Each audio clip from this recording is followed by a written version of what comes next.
Today's tale is from the book The Biggest Pumpkin Ever by Stephen Kroll, illustrated by Jenny Bassett. Once there were two mice who fell in love with the same pumpkin. Clayton the house mouse noticed it one day in the vegetable garden. It was still little and green, but Clayton thought he could make it grow really big. It might even be big enough to win the grand prize at the town pumpkin contest. Desmond, the field mouse, discovered the pumpkin the same day. He thought if he helped it grow, it could become the biggest jack-o'-lantern in the neighborhood. That afternoon, Clayton watered the pumpkin. He also mixed up some fertilizer of manure and water. He spread the mixture around the pumpkin to make it grow larger. That very same night, Desmond went into the garden. He watered the pumpkin too. He also spread some manure mixed with water around it. The next day, Clayton watered and fertilized the pumpkin again. The next night, Desmond did the same, and the pumpkin began to grow. By the end of the month, the pumpkin was so large, Clayton couldn't believe his eyes. "My goodness," said Clayton's mother, "and it's not even full grown." Clayton shrugged. "All I do is water it," he said. Clayton's mother whispered in his ear. "If you want the pumpkin to grow bigger, faster," she said, "you should use sugar water." That night, Desmond brought his brother Morris to see that pumpkin. Morris knew everything there was to know about growing things. "That's some pumpkin," he said. Desmond shrugged. "All I do is water it." Morris whispered in his ear, "You should try using sugar water." The next day, Clayton dug a small hole beside the pumpkin vine. In the hole, he placed a bowl full of sugar water. He cut into the vine a few inches from the pumpkin. In the cut, he put one end of a piece of candle wick. Then he put the other end in the bowl of sugar water. That night, on the other side of the pumpkin, Desmond did exactly the same thing.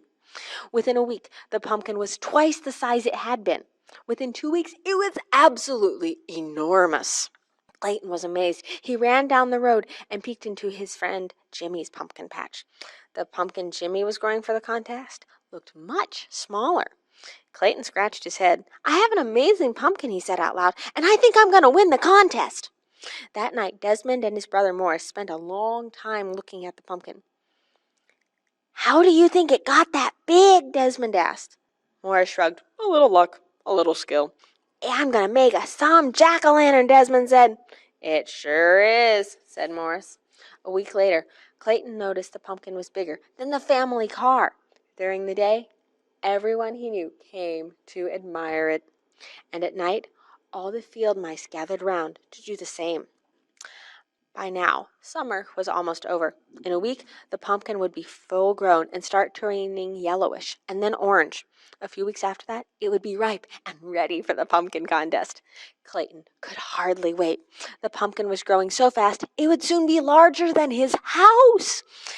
Then he had a terrible thought. If the pumpkin was so big, how would he get it to the contest? It wouldn't fit in his red wagon. It wouldn't even fit in a truck. Clayton decided to worry about this when the time came. That night, the weather grew colder. Thinking there might be an early frost, Clayton rushed out to the pumpkin with his blanket. One was not enough. Soon he was rushing back and forth, carrying all the blankets from the house.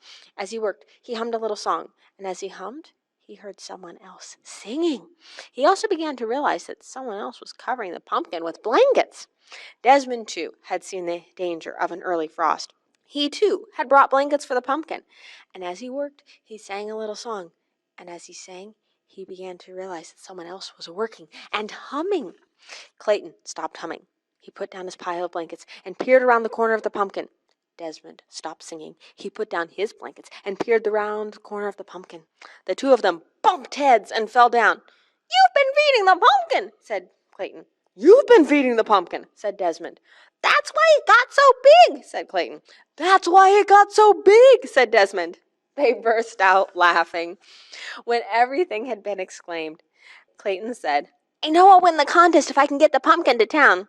Desmond smiled. "I'll help you. Just let me carve the pumpkin into a jack-o'-lantern for Halloween when the contest is over."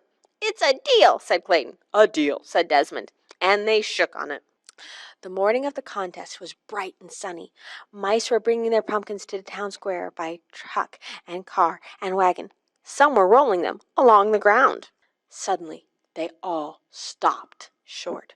Over the fields came the biggest pumpkin anyone had ever seen. It was being pulled by 100 field mice on motorcycles. When the pumpkin reached town, it was too big for any of the streets. Clayton had to explain why they couldn't bring it into the square. The mayor understood at once. He led the crowd to the giant pumpkin and pinned the first prize ribbon on its side. Then everyone danced around it. "Who would have believed this?" Clayton said as he danced. "Who would have believed this?" said Desmond at the same moment. When the celebration was over, the 100 field mice pulled the pumpkin back into the field. The day before Halloween, they carved it into the best jack-o'-lantern ever. And on Halloween night, its wonderful smiling face could be seen glowing for miles around. We hope you enjoyed this telephone tale again today. Call again every week for a new story.